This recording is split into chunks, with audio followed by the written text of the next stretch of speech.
मरने के बाद क्या होता है मैं आपको बताता हूं, सुन लो। तो ये जो बाबा है ना, जिनको लोग मीठा बाबा, चिकना बाबा, गोरा बाबा, ये बहुत सारे नाम से बुलाते हैं, ये बाबा आज हमको बताने वाला है मरने के बाद क्या होता है ना। मैं कह रहा हूं आउट ऑफ द ब्रह्मांड का ज्ञान है, और अगर बिना सुने चले गए ना तो समझ लो बहुत बड़ी अपॉर्चुनिटी खो दोगे। सोचो एक बाबा इतना बड़ा जो सवाल है उसका जवाब देने वाला है। तो चलिए सुनते हैं साथ में कि भला ये बाबा क्या बकवास करता है, जैसे पुरानी बकवास करी है।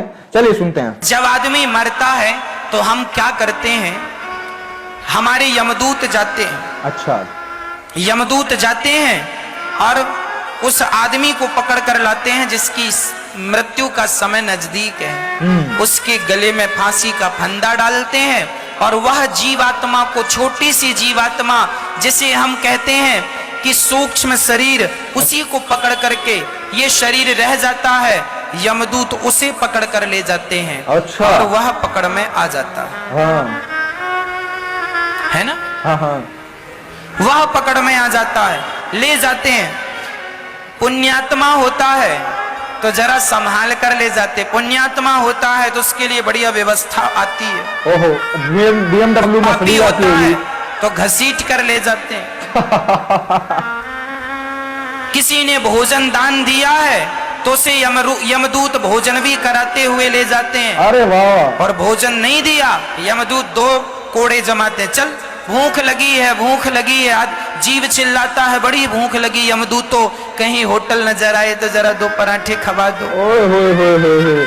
मतलब जो आत्मा निकल चुकी है, आत्माओं के लिए होटलों की भी व्यवस्था है। रास्ते में जब यमदूत लेके जाता है या आत्मिक या पराठे की भी आत्मा होती होगी कि पराठे की आत्मा निकल करके आत्मा ही खाएगी।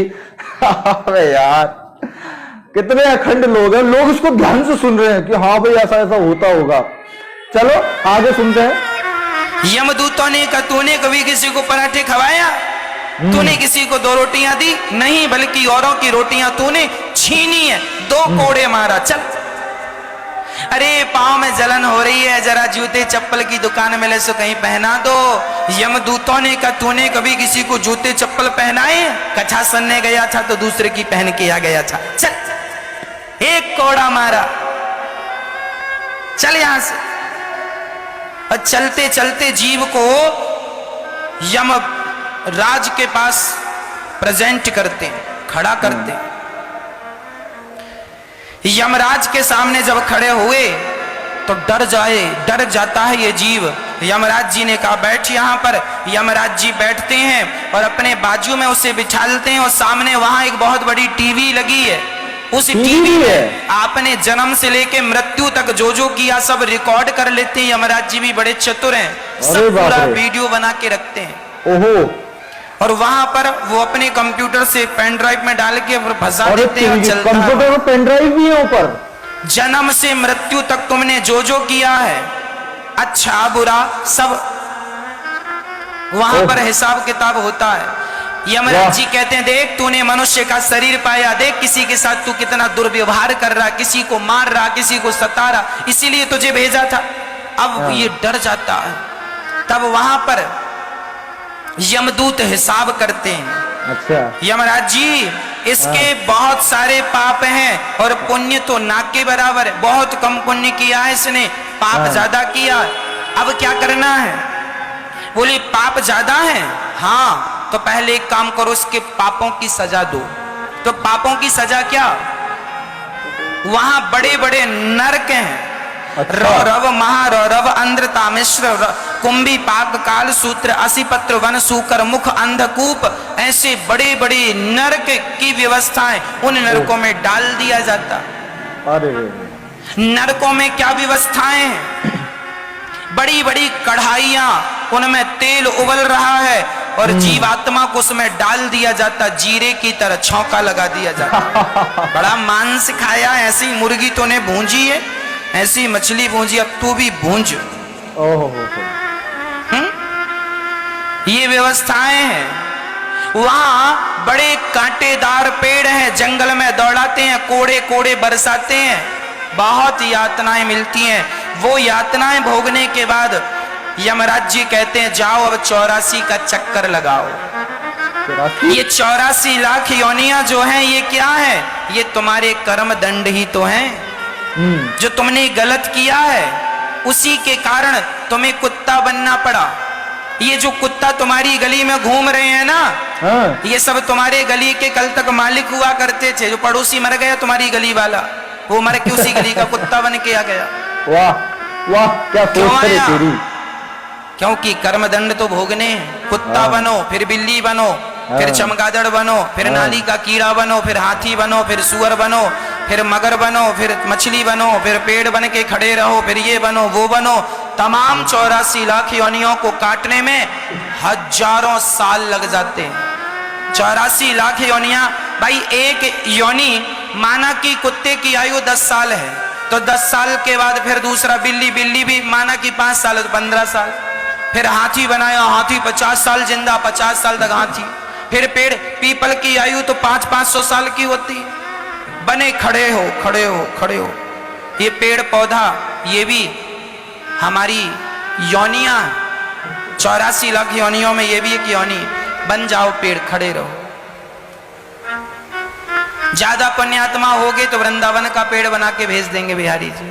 अरे मतलब पेड़ फिर भी तो नहीं ये होते। 84 लाख योनियां जब भोग कर तुम जाते हो, तब यमराज जी से आपने कहा भोग के आए हैं, अब बताइए। तब यमराज जी कहते हैं अब हम तुम्हें एक बार और मनुष्य बना के धरती पर भेज रहे हैं। अरे रे रे रे रे। देखिए 84 लाख योनियों को भोगने में हजारों साल, हजारों नहीं मेरी माँ, लाखों वर्ष लगे हैं हमें और आपको। लाखों वर्ष तक हमने 84 लाख योनियों का कष्ट भोगा, उसके बाद हमें यह मनुष्य का शरीर मिला। अब अच्छा या बुरा करना फिर तुम्हारे हाथ में। इसलिए कहता हूं मैया 84 तो भोग के आई ही हो या आए ही हो, अब ऐसी गलत काम ना करना कि फिर 84 के चक्कर में जाना पड़े। अब तो भगवान के चक्कर में पड़ जाओ तो 84 के चक्कर से बच जाओगे, और भगवान के चक्कर में नहीं पड़े तो फिर 84 के चक्कर। पुनरपि जननम पुनरपि मरणम पुनरपि जननी जठरे शयनम। इसलिए भज गोविंदम भज गोविंदम। जो भगवान की शरणागति ग्रहण कर लेता है वह जन्म और मृत्यु के चक्र से बच जाता है, नहीं तो बहुत दुर्गति होती है। काश कोई मरा हुआ लौट के आ जाता और आपको सच्चाई बता देता। यदि मेरी बातों में आपको संदेह है तो शायद वो आए और आपको बताए, तब आपको यकीन होगा। पर क्या करें, ईश्वर की विधि ऐसी है कि जो जाता है आता ही नहीं। बताने के लिए आता है, फिर 84 के चक्कर में वो होगा, कहीं ना कहीं तो होगा ही। लेकिन ये ईश्वर की रीति नहीं है, ये तुम जैसे हरामखोर लोगों की रीति है कि बातों को और कहानियों को इस तरीके से बनाना है कि कोई संदेह भी करे तो उसका सबूत ना ढूंढ पाए, कोई सबूत भी मांगे तो उसको हमें साबित ना करना पड़े। नाम ले दिया ईश्वर का कि ईश्वर की सृष्टि ऐसी है। हरामखोर, तुम्हारी सृष्टि ऐसी है कि कुछ भी बोल रहे हो, कुछ भी, और लोग सुन रहे हैं। प्रचलित हो रही इसकी वीडियो पे इसमें 15-20 लाख लोगों ने देखा है, और हमारी वीडियो कितनी जाएगी? मुश्किल से 50,000 या 1 लाख। हम उनकी शेयर करते हैं लोग, लेकिन हमारी बात को शेयर नहीं करेंगे। क्यों? उनकी बातों में रस आता है ना, पीछे एक बैकग्राउंड म्यूजिक चल रहा है, अच्छी अच्छी बातें हो रही हैं। अरे कुछ मिले ना मिले, कम से कम फिलहाल को तो उनको सुकून मिल रहा है। इतने निठल्ले लोग होते हैं कि किस तरीके की जहालियत को सुनकर के और मनोरंजन कर रहे हैं। हाँ अच्छा, ओ हो है। और साम दाम दंड भेद करने के बाद में इनकी बात एक ही बात पे अटकती है, भक्ति करो भक्ति करो भक्ति करो। अबे भक्ति से रोटी मिलती है क्या? भक्ति से परिवार चलता है क्या? भक्ति से देश चल रहा है क्या? अरे चल क्या रहा है भक्ति से, ये तो बताओ। किसी की समस्या दूर हो रही है, किसी का कुछ अच्छा हो रहा है, किसी का कुछ बुरा हो रहा है, कुछ तो हो रहा होगा भक्ति से। हो कुछ भी नहीं रहा। और सारी कहानियां, इतनी दुनिया भर की इनकी कहानियां, इनको छोड़ूंगा नहीं। इन्होंने जितना भ्रम फैलाया है ना मार्केट में, सारा सच्चाई आप लोगों के सामने लेकर के आऊंगा। हर एक बात पे, हर एक वीडियो पे इनकी वीडियो बनाऊंगा, ताकि लोगों को एक दूसरे एंगल का जो सच है वो भी दिखाया जा सके। साम दाम दंड भेद कर लेंगे दुनिया भर की कहानी, ये, और लास्ट में भक्ति करो भक्ति करो भक्ति करो। अबे भक्ति जीडीपी दे रही है क्या इस देश को? भक्ति देती है इनकम टैक्स। यार कौन सी दुनिया में तुम लोग रह रहे हो? और इनसे बड़ा सवाल लोगों से है मेरा, तुम्हारी कॉमन सेंस बिल्कुल समझती नहीं है कि क्या बात है क्या नहीं है। हद हो गई यार। तो इसीलिए जरूरत है ऐसे बाबाओं पर रोक लगाने की, ताकि ये ऐसी जो फर्जी कहानियां हैं, जो अखोर कल्पना है, वो लोगों को दिखा करके उनको झांसे में फंसा करके उनसे पैसा ना ले सके। ये तो कुछ ही हिस्सा होता है एक 2-3 घंटे लंबे प्रवचन का, ये कुछ ही हिस्सा होता है। इन पूरा प्रवचन करने के बाद में लास्ट में ये लोग ऐसे इन्फ्लुएंस कर देते हैं कि एक इंसान को अपने जीवन की कमाई का एक हिस्सा फला भगवान के नाम देना चाहिए, फला संस्था के नाम देना चाहिए, और हमें देना चाहिए दान में 10%, 20%, ताकि इस काम को हम आगे और बढ़ा सके। जो बकवास हम कर रहे हैं, इस बकवास को हम और लंबे लेवल से कर सके। अब सोच करके देखिए, ये काम इन लोगों ने कहां से शुरू किया था? ग्राउंड पे घूम घूम के शुरू किया, वहां पे जाकर के एक लोगों की मंडली बना करके वहां ये झूठ फैलाना शुरू किया।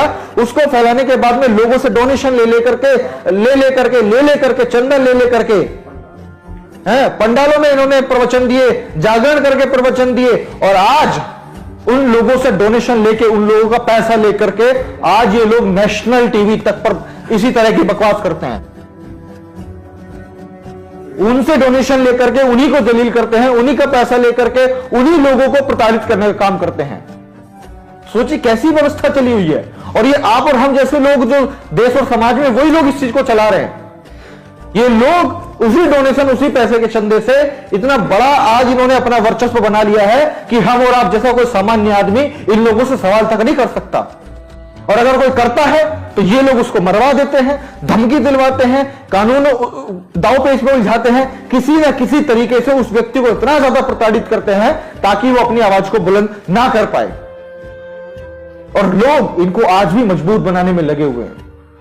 तो इसीलिए मैं 2 चीजें आप लोगों से बोलना चाहूंगा कि ऐसा सबसे पहली चीज तो इन लोगों के प्रवचन सुनना बंद कीजिए, इन लोगों के पास अपनी माताओं बहनों को भेजना बंद कीजिए, क्योंकि वही एक ऐसी जड़ है जो एक परिवार को सींचती है। एक माँ ही वो ऐसी चीज है, एक मौसी, एक बुआ, एक दादी, एक नानी वो चीज है जो घर में अपने बच्चों को परवरिश देती है, उनको सिखाती है। और अगर वो पाखंडी रहेगी, उसके दिमाग में अंधविश्वास रहेगा और ऐसी गपोर कथाएं रहेंगी, तो क्या वो अपने बच्चों को, पोते पोतियों को, भांजे भतीजों को ये कहानी नहीं बताएंगे?